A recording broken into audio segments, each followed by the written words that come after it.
సంగారెడ్డి జిల్లా అమీన్పూర్లోని 462 సర్వే నంబర్లోని 18 గంటల్లో నిర్మించిన అక్రమ నిర్మాణాలను అధికారులు కూల్చివేశారు. కాగా కూల్చివేతలు జరుగుతుండగా తనకు సంబంధించిన నిర్మాణాల కూల్చివేతలను మున్సిపల్ చైర్మన్ తుమ్మల పాండురంగారెడ్డి అడ్డుకునే ప్రయత్నం చేశారు.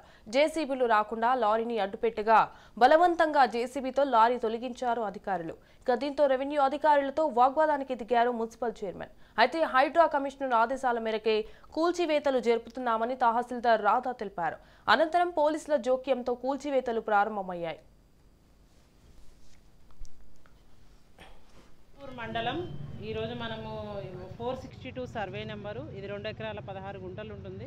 చాలా వాల్యుబుల్ ల్యాండ్, రోడ్డు పక్కమ్మటే ఉంటుంది. దీంట్లో మేము ఏడీ గారు సర్వే చేసి ఎంక్రోచ్మెంట్స్ ఉన్నాయని మేము ఏడీ గారికి రిపోర్టింగ్ చేయాల్సిందిగా కోరాము. ఏడీ గారు రిపోర్ట్ ఇచ్చారు. దీంట్లో 38 గుంటలు ఎంక్రోచ్మెంట్స్ ఉన్నాయని తేల్చారు. 38 గుంటలు మేము డిమార్కేషన్ చేయడం జరిగింది. దాంట్లో ఫ్యూజన్ స్కూల్ వాళ్ళు 17 గుంటలు అది వాల్ కట్టుకున్నారు, అది కూల్చేసాము. తర్వాత ఇక్కడ కమర్షియల్ షెడ్ నిర్మాణాలు జరిగినాయి, అవి కూడా ఇవాళ డిమాలిషన్ చేయడం జరిగింది.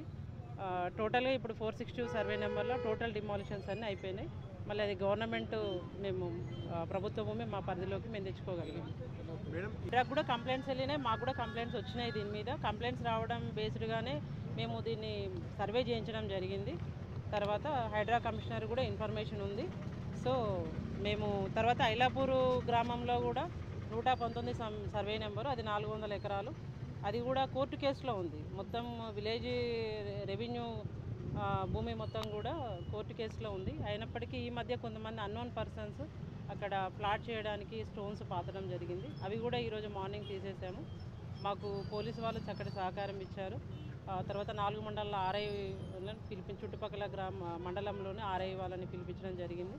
తర్వాత డిఎస్పీ గారు మాకు పోలీస్ అరేంజ్ చేశారు. హైదరాబాద్ కూడా దీన్ని పర్యవేక్షణ చేస్తున్నారు.